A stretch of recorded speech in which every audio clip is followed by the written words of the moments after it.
Welcome back to the West London Witch. Today's episode contains a story of rape, incest, child murder, suicide, and drug misuse. Listener discretion is strongly advised. Toronto, 1972. A heating engineer, an accountant, a bookkeeper, an industrial designer and his wife, a sociology student, the former chairperson of Mensa, and the wife of one Dr. George Owen gathered around a table to commune with the spirit of Philip Aylesford. Philip was born in 1624 under the rule of King Charles I. He had a successful military career and by the tender age of 16 had already been knighted. Philip was a loyal royalist who served in the king's army during the English Civil War, and while out on a king's errand, met the love of his life, a beautiful noblewoman named Dorothea. However, their love was not to last forever, and soon their marriage soured. Bitter fights began, and Philip wanted out of his loveless marriage. However, he was devoutly Catholic, and therefore there was to be no talk of divorce. One day, while he was out surveying his vast estate, he met a young traveling Romany woman named Margot. Margot was captivating, kind, and bewitchingly alluring. Philip and Margot fell madly in love, and Philip couldn't bear the idea of the two being parted. So he stowed Margot away in the estate's gatehouse. But it wouldn't be long before Dorothea discovered the affair. Dorothea was enraged and thirsty for vengeance. The 1600s was a time that was rife with witch trials.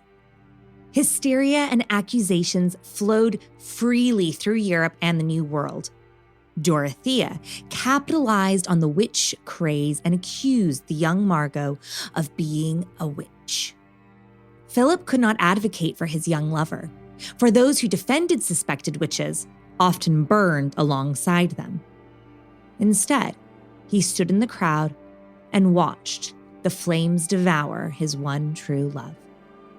Broken, guilt-ridden, and consumed by his grief, Philip sadly died by suicide at the age of 30. A tragic end to a truly intriguing tale. And it is a tale, for it never really happened. Philip was completely made up by our 8 seance guests.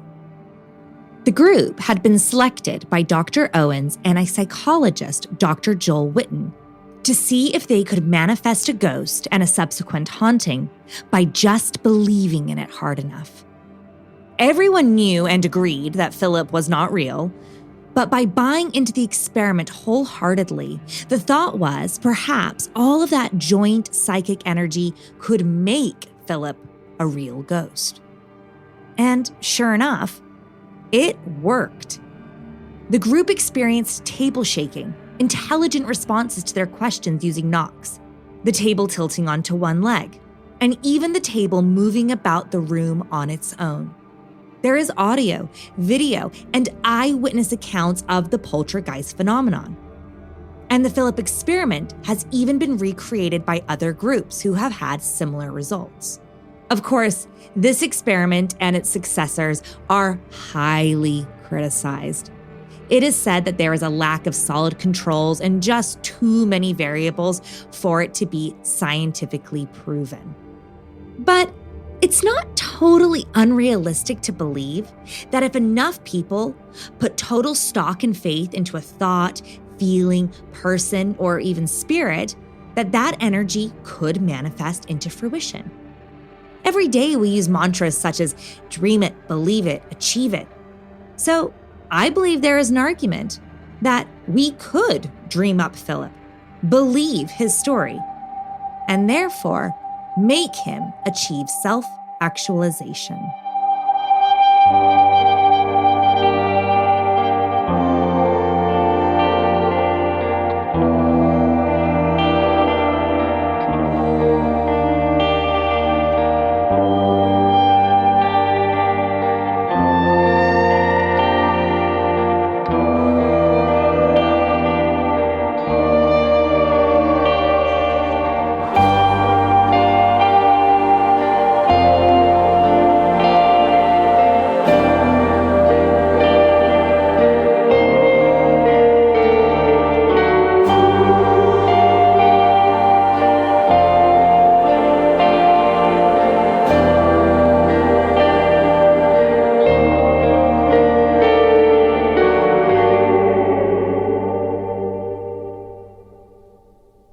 Happy Halloween! Welcome to episode 42 of The West London Witch, a podcast where we share stories about those moments where we find ourselves very much not alone. What would Halloween be here at the West London Witch without our favorite paranormal duo, Chris and David from the Eastern Connecticut Paranormal Society? We love Chris and David for a variety of reasons, and if you've been a longtime listener of the show, you already know why. Not only are Chris and David both incredibly ethical, scrupulous, intelligent, and hypercritical of their work, they're mainly just really nice, honest, good guys. The people you want to call when your family is in a paranormal crisis. Chris and David are both seasoned paranormal researchers and investigators. Chris uses his clairvoyant psychic gifts alongside David's clairsentient psychic abilities to gather even more information about their cases. Today's case is a trick-or-treat extravaganza of EVPs, tragic deaths, wrongdoings, and a local legend with a horrific ending.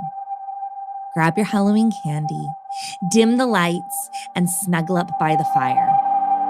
I'm Rebecca Strazina, and this is the West London Witch. And by the end of this story, I know you will also have an opinion about what's going on at the Windham.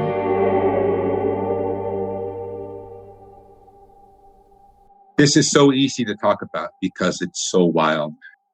How we got into the inn is the pretty exciting part to me. Is I pass the inn all the time when I go to a case in that area of the state. For at least the last 5 years, I want to get in there. When I drive by there, I see spirits.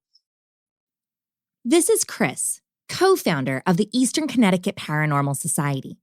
Chris is a psychic medium. He sees spirits, does automatic drawings, and can even see auras as well. It's not uncommon for him to see spirits, especially at a historical site, but the Windham was different. It seemed to call to him. And I would see these spirits from different periods of time, not just from the 1700s, but 18, 19, these different time periods. And I wanted to get in there. So I was driving by and I saw a sign in the front yard, a Facebook sign saying, help support the Windham Inn preservation. Light bulb went off and I said, I'm going to contact these people and give them a fundraising night. Allow us to go investigate. And then we'll do a presentation on our findings and you guys can sell tickets to the presentation. They talked about it. They invited us in, and we were able to do the investigation. We did 2 investigations, and they're asking us to come back and do more. The Windham Inn was built in the 1780s. It was originally an inn and tavern, then a hotel, and then transitioned into apartments in the 1950s after World War II when a housing crisis struck the area. It was closed and condemned in the mid-2000s and has sat empty ever since, rotting away. In 2020, the inn was donated to the Windham Preservation Incorporated, a local group of passionate residents who are dedicated to restoring the inn to its former glory. But this is a massive undertaking. It is literally falling apart, decaying from the inside out. It has no running water, electricity, heat, or plumbing. Walls are subsiding. Flooring is crumbling underfoot, and windows are boarded up to prevent any more weather damage. It's a great place to investigate because there isn't any electricity to mess with digital tools, but it's also extremely dangerous, a health and safety nightmare. Ordinarily, Chris and David go into a location knowing nothing about it, but they had to do a daytime walkthrough of the Windham because it's so dangerous. They still didn't know anything about the history, but they needed to get a lay of the land. Now, we've talked about a K2 meter or with you guys, and a K2 meter measures electromagnetic field. And I walked into the inn. I'm holding the K2. I walk in and the K2 goes nuts. When your K2 meter is going off and there's no electricity, it's an indication that there's spirits around. Now, being psychic, I know there's spirits around, so it's like, this is just validation. The inn has a central entrance with a foyer that brings you directly to a main staircase. On either side of the foyer are receiving rooms that are now apartments. Although they were just there for a structural walkthrough, spirits had already began to present themselves, foreshadowing the sort of picture the rest of the investigation would unveil. Well, I walk into the foyer and I call her the barmaid, and midway up the first set of stairs, kind of beckoning me in to show me where I'm going to be staying for the night. And then I went into apartment 2, which is the room to the right.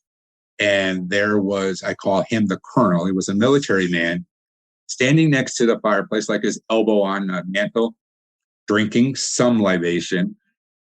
He was a little tipsy. You could tell that he frequented the tavern when he was alive. So he was there.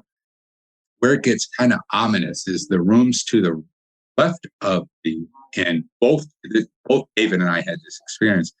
We walked into the first room and that was okay, but either one of us could walk through the next doorway. David, the other co-founder and a clairsentient medium, had his own feelings about the first floor and that back room.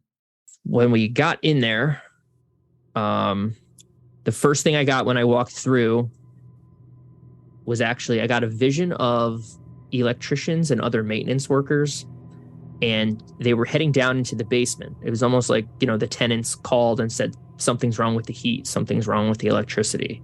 Can you check it out? And they would go down there, and you could see when you go down into the basement, there's all these circuit breakers, tons of them for every apartment. And they were kind of coming up and saying nothing's wrong. They can't find out why the heat is cranking up to, 100 degrees. So I got a vision of that happening, which was later confirmed by tenants who used to live there in the 90s. And they actually came to our presentation and admitted that, yeah, they would call in maintenance workers for problems with the heat, and the maintenance workers would have no idea why it was doing that.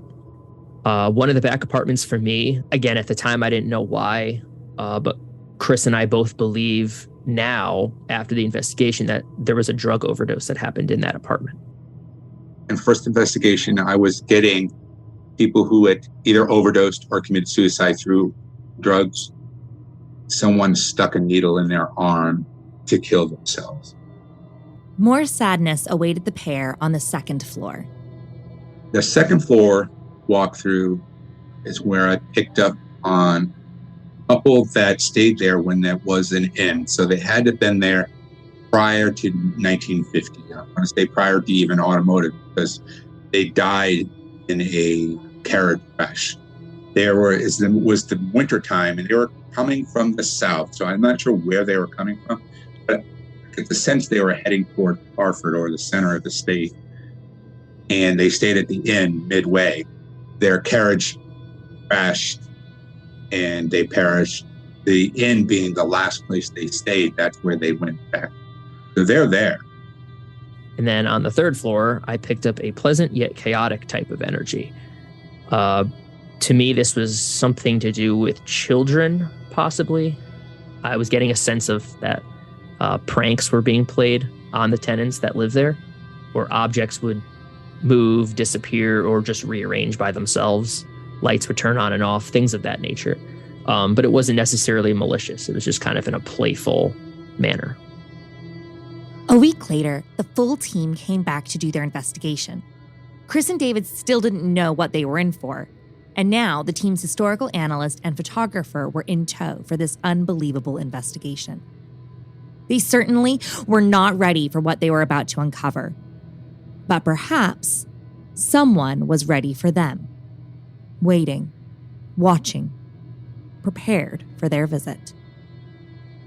So what was interesting then was when we originally went there to do the initial walkthrough, just to see the layout of the inn, make sure we're safe when we're there.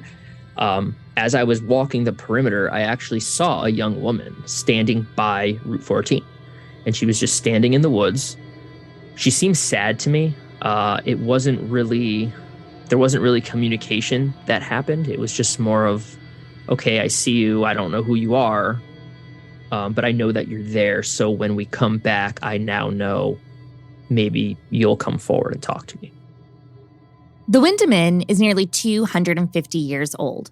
Needless to say, there is a lot going on there. They knew the inn was spirited. Chris had seen them while driving by, so they expected to be greeted by a host of different ghosts. What they were not expecting was a tragic death, a dead baby, and an abused young woman. The team began with a slew of EVP and spirit box sessions that gave them some more insight into who was still at the inn and why they might be there. So how we like to put evidence together is we get our psychic claims, we write them down, what we're getting psychically, and then we try to catch evidence that corroborates our psychic findings. We were asking questions to different spirits to see who was there with us. And one of the responses we got was a man saying his name was Smith. And when we looked into the records, we actually found out that Smith was the last name of one of the owners of the inn. Can you tell me your name? Can you tell me your name? This one was interesting. I believe Sarah says something like, do you know it's 2022? And a female says 1900. We're in the year 2022. We're in the year 2022. We asked the spirits why they're here. And we got, I belong here. Were you one of the owners? Were you one of the owners? We asked, are you searching for your parents? And a child says, find them. Are you searching for your parents?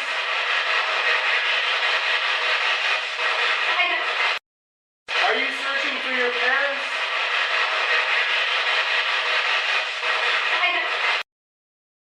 We asked a male spirit how he died in apartment 3, and he said gun blast. How did you die? How did you die? So again, we're getting a lot of responses that are intelligent responses, and they're all from all different types of spirits. I mean, male, female, young, old.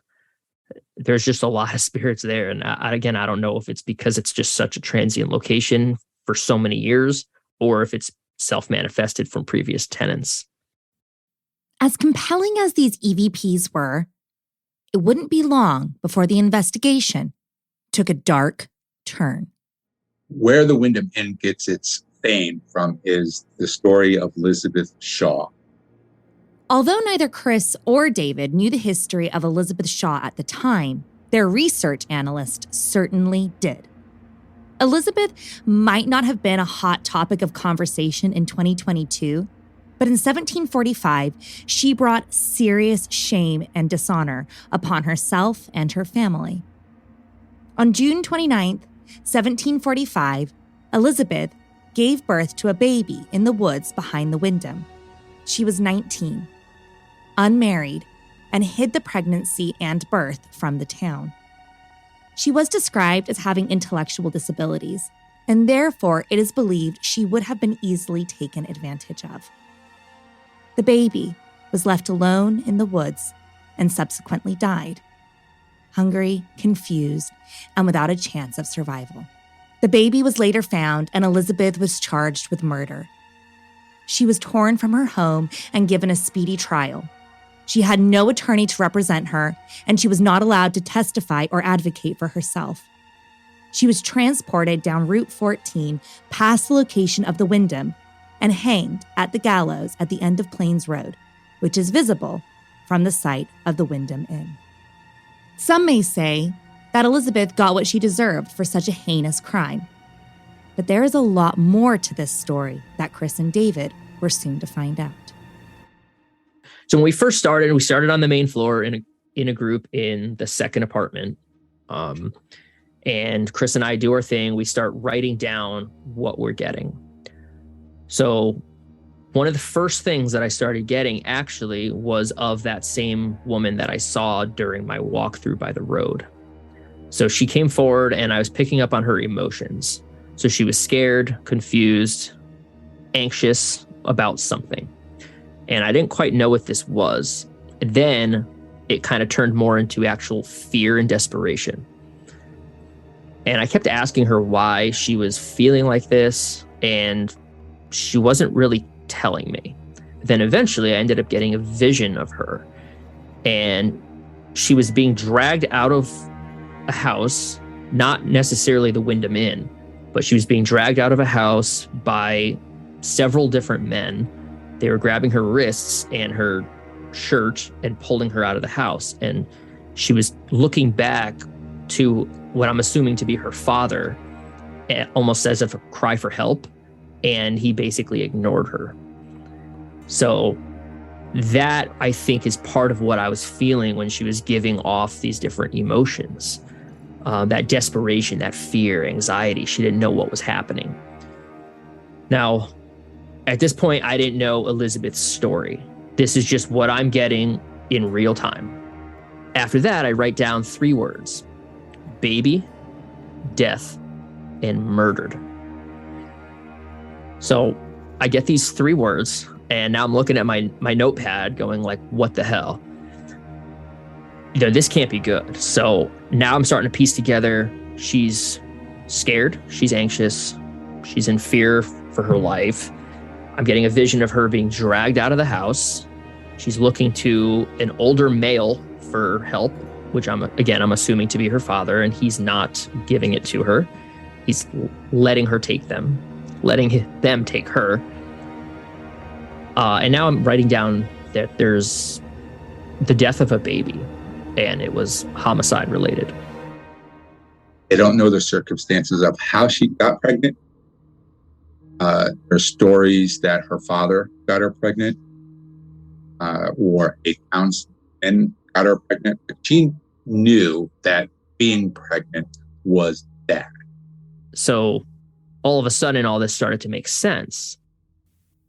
The team realized they were now in the presence of Elizabeth, and what she was about to reveal to them was equal parts horrifying and heartbreaking.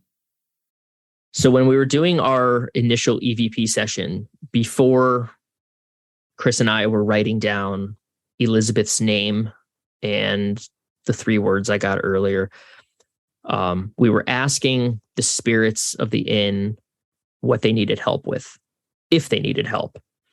And one of the responses we actually got was of a female spirit asking us to help her children. So you hear in the clip, she actually says, "Help my children." So this was interesting because it cued us into a woman that needs help with something involving kids. And for me, it was confirming the woman I saw who was sad outside the inn during my walkthrough. And then during the investigation, when I eventually wrote down Elizabeth's name. So we believe that this could be Elizabeth. Listen closely to this incredible EVP. You can hear a haunting, whispering woman at the top of the clip pleading, "Help the children." I gotta save that though, because that's classic.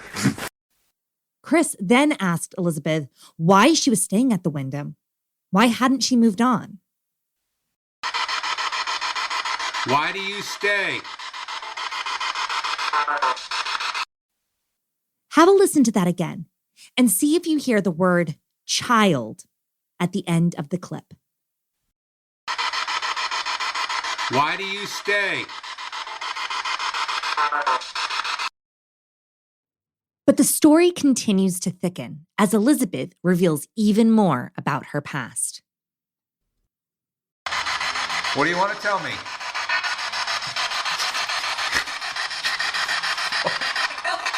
I killed. What do you want to tell me?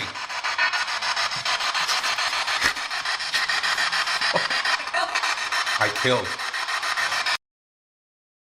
We asked questions to Elizabeth about, was she raped? Yes. All right. So were you raped by your father? No response. Were you raped by your brother? Flashlight comes on as a yes answer. So I'm like, maybe the story just needs to be told. Find out more of the story. What exactly happened to Elizabeth Shaw? Maybe that's why she's showing up. And maybe that's why I got in there now, because she needs to have her story. So that's part of where we're now starting to piece together the story a little bit and say, okay, maybe it was not her father. I don't believe that he did do the rape. I do believe she was raped, but I don't believe that happened.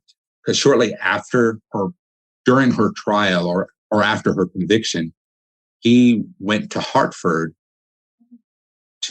or the story says he went to Hartford to get a reprieve and didn't get back in time or didn't get it. Now, did she get raped by her brother? We have a flashlight confirmation, but, us history, there's actually written documentation. And it's very hard. We can't even find her grave. But there's another twist to this tale, because we know for a fact that Elizabeth Shaw never, ever went to the Windham Inn. Problem behind that story is that Elizabeth Shaw was hung in 1746 and the inn was built in 1783. So why is Elizabeth Shaw there? Why did she visit and she's not just seen at the inn. People have reported that they've seen a woman walking along the highway there alongside Route 14 and down Plains Road. Plains Road is where she was hung. We will never know who took advantage of Elizabeth. But what do the ghosts at the Windham think of these stories? We were asking about her story, and we asked, is that a nasty rumor? And a male actually comes through and says, please help. Is that a nasty rumor? Is that a nasty rumor? So there's two speculations of why Elizabeth Shaw is at the inn. First is perhaps there was something there before the inn was built, and we just can't find any record of a building that was there. My impression is that she was brought there. I believe someone did a seance or a conjuring of some sort and brought her energy into the inn. Now she stays. As Chris said, we will never really know exactly what happened to Elizabeth. But I agree that there is more to this story than just a murderous mother. At the end of the day, Elizabeth was a victim too. And her story deserves to be told. In the case of the Windham, do you think it is haunted, or do you think that it is hundreds of years of saying it's haunted and therefore it is? I think a little bit of both. So I think that Elizabeth was definitely a real person. She really was hanged. We are not sure on all the details surrounding her history, but there's definitely spirits there that are associated with maybe the inn, definitely the land, and they're able to come forward and talk with us. And then I think probably with some of the children, for instance, part of me is hesitant to say they're actual children and that they may just be some type of that pleasant, chaotic, fun energy that has been left over from tenants believing that their apartment complex is haunted. And of course, what's creepier than a little kid throwing things around and playing pranks?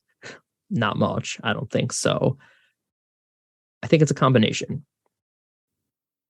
Neither Chris or David went into the Windham knowing anything about Elizabeth Shaw, but both agree that she is there and wants to be recognized and understood through a more modern and sympathetic viewpoint.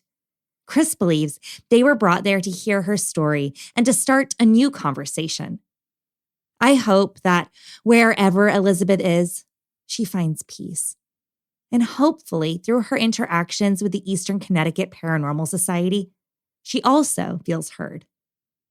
So, what do you think? What is going on at the Windham? Head on over to the West London Witch Instagram and Facebook and let us know. Stay safe this Halloween, friends, and thank you for sharing your spooky season with us here at the West London Witch. What was your name? What was that?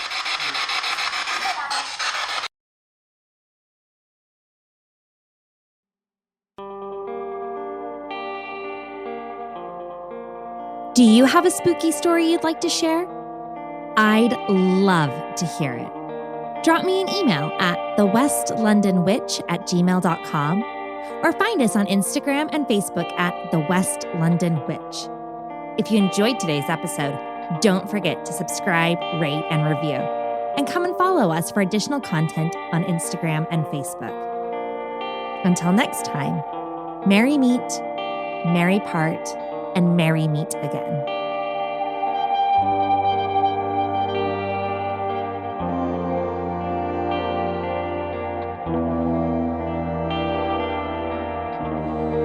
The West London Witch is created by me, Rebecca Strazina. Our sound designer and production magician is the incredible Danny Cross. Our theme music was bespokely written and performed by the wickedly talented Kyle Hall. Our cover art is the beautiful collaboration between Lizzie Wilson and Jake Bowser. Special thanks to Miss Sinead Bowers, our quality control and biggest cheerleader. And thank you to you, all of our listeners all over the world. These are your stories. Thank you for sharing them with us.